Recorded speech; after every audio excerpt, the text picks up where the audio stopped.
Hello everyone, welcome to my channel. ఇవాళ పుదీనా పచ్చడి చూద్దాం. ఇది వచ్చేసి మనం అన్నంలోకి, దోశలోకి, ఇడ్లీలోకి ఎలా అయినా తినచ్చండి. చాలా బాగుంటుంది. ఎలా తయారు చేయాలో చూద్దాం. ముందుగా ఒక ప్యాన్ తీసుకొని 2 స్పూన్స్ ఆయిల్ యాడ్ చేసుకోవాలి. అందులోకి 1.5 స్పూన్ ధనియాలు యాడ్ చేసుకుందాం.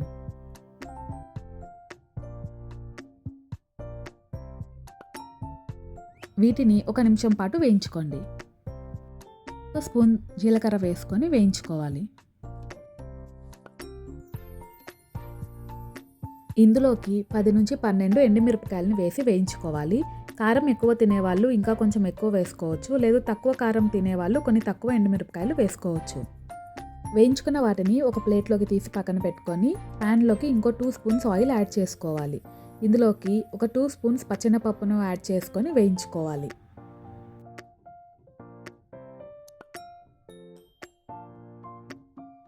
1 స్పూన్ మినపప్పును వేసి వేయించుకోండి. ఇవి కొంచెం గోల్డెన్ బ్రౌన్ వచ్చేంత వరకు వేయించుకోండి. వేగిన పప్పుల్ని ప్లేట్లోకి తీసి పక్కన పెట్టుకోండి. అలాగే ఒక 2 స్పూన్స్ నువ్వులు వేసి వేయించుకోండి. వీటిని కూడా ఒక ప్లేట్లోకి తీసుకొని పక్కన పెట్టుకోండి. ప్యాన్లోకి 2 స్పూన్స్ ఆయిల్ యాడ్ చేసుకుందాం. 1 కప్పు పుదీనాని బాగా కడిగి ఇందులోకి వేసుకొని వేయించుకోండి. పుదీనాని కొంచెం మగ్గనిచ్చి ఒక ప్లేట్లోకి తీసుకొని పక్కన పెట్టుకోవాలి.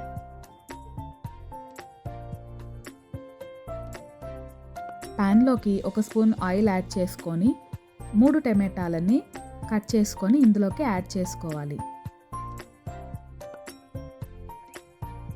ఇందులోకి ఒక చిన్న నిమ్మకాయ సైజ్ అంతా చింతపండును యాడ్ చేసుకోవాలి. అలాగే ఒక 1/2 స్పూన్ పసుపును యాడ్ చేసుకొని టమాటాలని మగ్గనిచ్చి మెత్తగా చేసుకోవాలి. వీటన్నిటినీ కలిపి మిక్సీలో వేసి బ్లెండ్ చేసుకోండి. ఇప్పుడు ప్యాన్లో 4 స్పూన్స్ ఆయిల్ యాడ్ చేసుకోవాలి.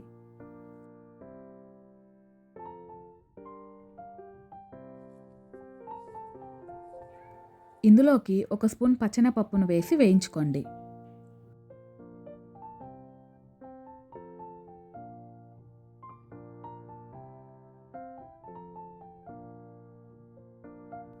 ఒక స్పూన్ ఆవాలు వేసుకొని వేయించుకోవాలి.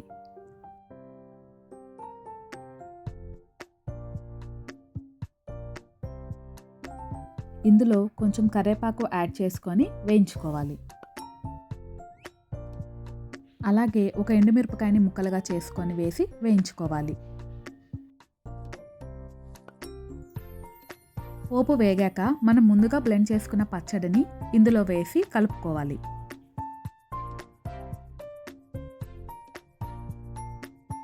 ఇది ఒక 5 నిమిషాల పాటు అలా ఉడకనిచ్చి సర్వ్ చేసుకోవాలి. దీన్ని మనం అన్నంలోకి కానీ, దోశలోకి కానీ, ఇడ్లీలోకి కానీ తినచ్చండి. రుచి అయితే చాలా బాగుంటుంది. పుదీనా పచ్చడి ఒకసారి ట్రై చేసి ఎలా ఉందో చెప్పండి. నా ఛానల్ని ఫస్ట్ టైం చూస్తున్న వాళ్ళు సబ్స్క్రైబ్ చేసుకోండి. అలాగే ఈ వీడియో మీకు నచ్చినట్లయితే ఒక లైక్ చేయండి. మీ ఫ్రెండ్స్ అండ్ ఫ్యామిలీకి షేర్ చేయండి.